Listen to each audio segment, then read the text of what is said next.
সুইজারল্যান্ডে আমেরিকায় পালিয়ে যাবেন। অনেক উপদেষ্টাই এখন চেষ্টা করছেন, লাগেজ নেওয়া হয়ে গেছে, এখন সুইজারল্যান্ডে যাওয়ার পালা। অনেকেই বলার চেষ্টা করছেন পদত্যাগ করব, আবার অনেকে এভাবে বলার চেষ্টা করছে আমি বুঝি পদত্যাগ করেই, এখন যেহেতু সামনে ইলেকশন, এই ইলেকশনের জন্য এই লাগেজ যে নিয়েছি টাকা ভর্তি আলমারিতে রেখেছি, এই টাকাগুলো একটু খরচ করার জন্য পদত্যাগ করেই বুঝি মাঠে যেতে হবে। অনেকেই এই চেষ্টা করছেন, কিন্তু আপনাদেরকে সাবধান করে দিতে চাই, এই বাংলার জনগণ আপনাদেরকে চিনে ফেলেছে। আপনারা 2 টাকার ভাড়া 5 টাকা নেন, আমার পার্শ্ববর্তী ভারত, ওখান থেকে সৌদি আরব যেতে 34,000 টাকা লাগে বিমান ভাড়া। আমার বাংলাদেশ থেকে কেন বিমান ভাড়া 1,90,000 টাকা লাগবে? তাহলে আমরা কি বলবো সেই ভারতকে, ভারতের পাচাটার জন্য, ভারতের লাভের জন্য আপনারা সেই প্রক্রিয়ায় যাচ্ছেন? আমরা বলতে চাই না, আমরা বিশ্বাস করতে চাই, আমরা হুঁশিয়ারি দিতে চাই, আপনারা ভাড়া বাড়াবেন না।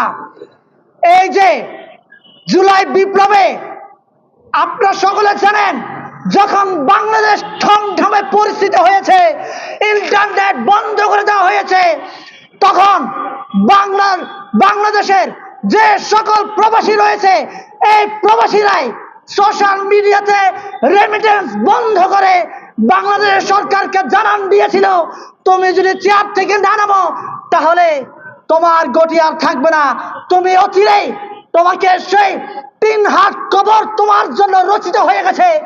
এই রচনার সূত্রপাত কিন্তু আমার প্রবাসী ভাইরা করেছিল।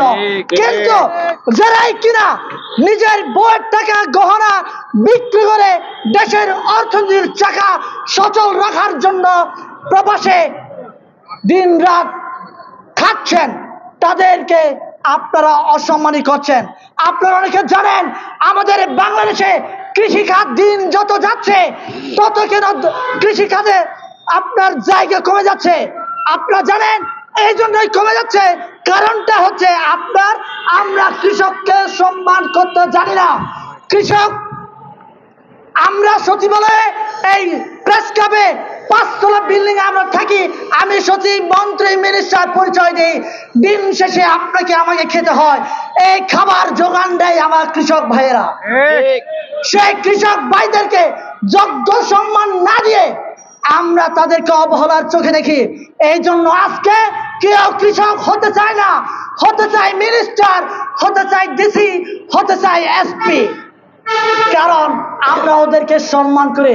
ঠিক তেমনি আজকে যারা প্রবাসী রেমিটেন্স পাঠিয়ে আমার দেশের চাকাকে সচল রাখছে, তাদেরকেও আমরা সেই কৃষকের মতো নিন্দা জানাচ্ছি, তাদেরকে অবহেলা করছি।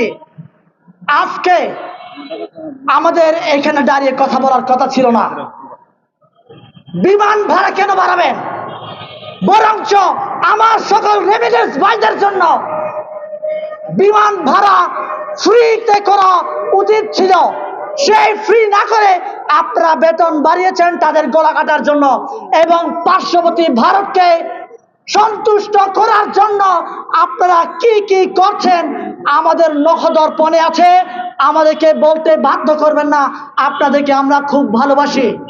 আমরা সেই চেয়ারে বহাল টপিতে রেখে আপনারা চেয়ার ছাড়ার পরেও যোগ্য সম্মান নিয়ে বাংলাদেশে যাতে আপনারা থাকতে পারেন, এই জন্য আপনারা সেইভাবে নিজেদের জীবনকে এবং বাংলাদেশকে এগিয়ে নেওয়ার জন্য আপনারা কাজ করেন।